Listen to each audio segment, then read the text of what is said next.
Greetings everyone, I'm very happy to introduce you to my Thorn Barbarian build on Diablo IV. You'll see that it's quite a fun build to play and that you can easily push in Nightmare Dungeons in T4. Also, I'll start this video by explaining you how the thorns work, because as you'll see, the strength of our Barbarian won't be the only thing working with thorns.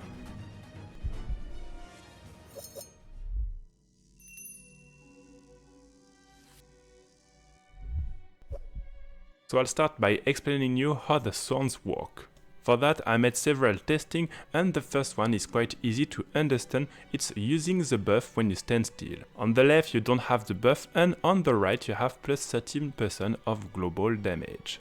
As you can see, it will increase the value of your thorn damage. The next one, I will increase the damage that I do on close enemies by removing or putting my glyph. Same here, you will do more thorn damage if you have increased damage to close enemies. For the third one, it's with the Berserker buff. Of course, I removed the aspect granting you thorns, but the idea is to see if you have increased thorn damage while berserking. Berserking gives you a base increased damage, and you also have plenty of Berserker buffies on your Paragon tree and on your gear.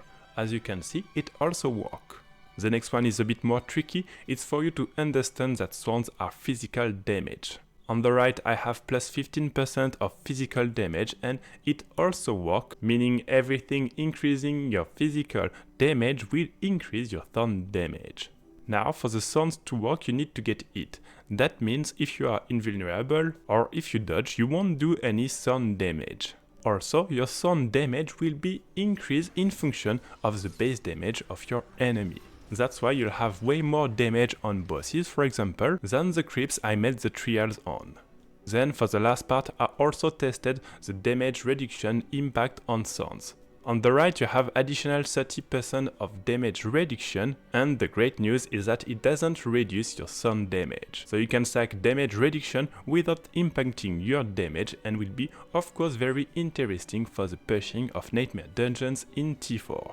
For the skill you'll be playing the Flay in order to get damage reduction but also some thorns. Then you have the Steel Grasp. It will be very strong because you'll get berserking, vulnerable to enemies and also everyone around yourself. Then you have two spells which will grant you unstoppable. The first one, Iron Skin with a legendary aspect, and this one, the Rallying Cry. You also have some additional damage with the Challenging Shot. It will grant you additional thorns, and this one for additional damage. For the gear you want Fortify with Fury Generation because you won't be using your Fury, and then each basic attack will grant you Fortify. You can also swap this one with the Lucky Hit, granting you Fortify during berserking, but it's on direct damage, so it will be only when you cast Flay or the Steel Grasp. Then you want this armor for the additional thorns. It's mandatory to have this one, and increased damage while you have a barrier. This one is not mandatory, you can swap for another one if you wish. Then you have basic attack granting you damage reduction, and here for an additional charge of your weapon mastery. Even if you have a chance to stun enemies, which is something that we don't want because enemies won't be able to attack if they are stunned, the additional charge is quite handy to have. On your two-handed weapon you want thorns while berserking. There you want increased damage when you stand still, and this one increasing attack speed. It's only for your basic attack, but you'll get faster your buff is. Then you have this unique weapon which will help you to increase your damage to vulnerable and slowed enemies, but also your berserking damage, so it's good to have this one. It's not mandatory, but when you can, equip this unique weapon. Then you have cooldown reduction for your shots, and here a chance to deal some damage all around you. It's important to have this one, try to have the best value on this aspect. Lastly, the fact that Iron Skin will grant you unstoppable and damage reduction, also try to get the best value. Mine is very bad, but it's very strong to have this legendary power. For the gems, obviously you want swords on your armor, and for the weapons, life and kill, anyway we won't be using the other ones. Lastly, some resistances for your accessories. For the mastery, you'll want additional damage on vulnerable enemies. For the stats you have two parts which can have thorns. So first one is the pants, so try to have thorns value on it, and the second one, the amulet, also try to get thorns if you can. Then you'll be looking for strength, as it's the base boost of damage for the thorn and everything linked to damage. For example, damage to close enemies, damage to bleeding enemies, damage during berserking, and so on. As a reminder, you cannot crit or overpower with your swords. There's one exception, is when you have the shrine and you can crit with the sword, but otherwise it's not possible. So I'm showing you the stats that you should avoid with this build, and of course try to get this kind of stats instead to boost your damage. For the skill tree, you want to have the flay with the increased swords and damage reduction, and then we'll get this passive, which will be a very good synergy with this one. It will increase your fortify value, and anyway we don't need this core abilities. So then we move to our defensive setup with the rallying cry and the fortify, the iron skin with the healing, and the sword with the additional swords in function of your life. You also take here additional life, damage reduction by elites, here you have some swords, and this one additional swords and bleeding by swords. You want the war cry here with the additional damage and everything here, so short duration, healing and damage reduction. Also, you can put your last point just here. Then you want damage reduction while berserking, increase damage to close enemies, and just 1 point here which will slow enemies with bleeding. You don't want this one as we don't want to have increased bleeding damage. 1 point in the steel grasp in order to have berserking here, and the increased damage while fortified and damage reduction while fortified. Lastly, we have our K passive with berserker maximum duration and damage bonus.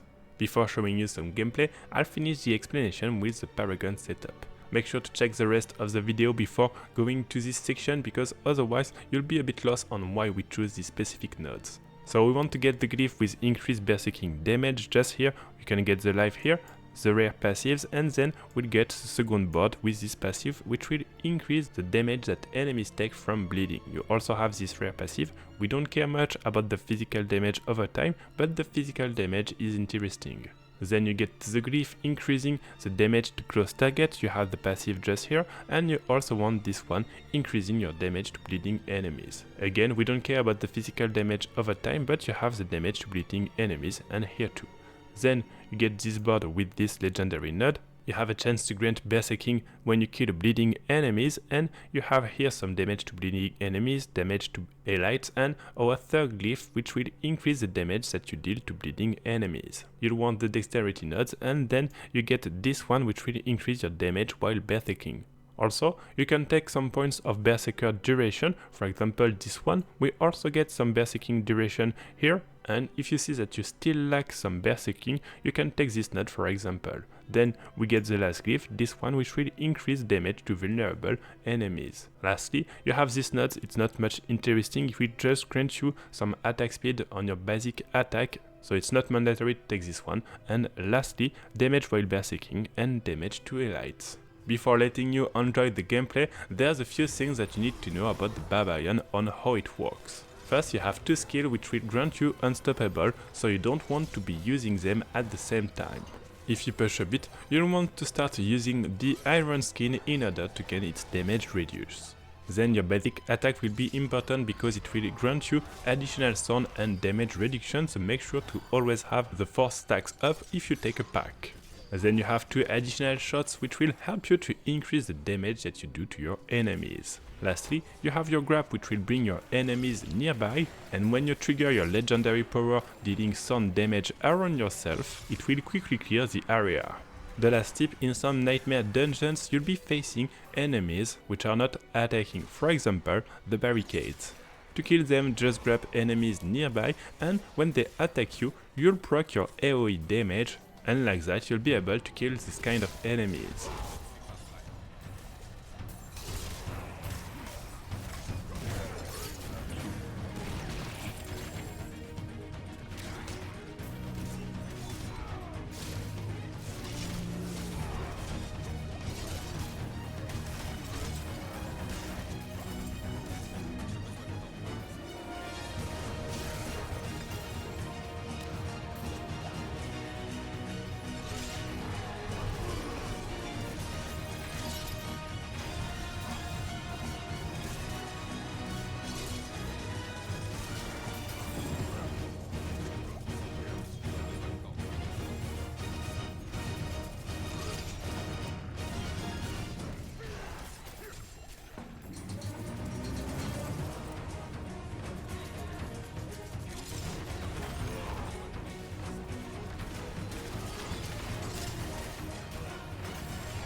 Thanks for watching this video. I hope that the build and the Thorns explanation will be useful. The link article for this video is premium, so if you like the content and our work, don't hesitate to go premium, and as usual, if you have any question, feel free to post in the comments.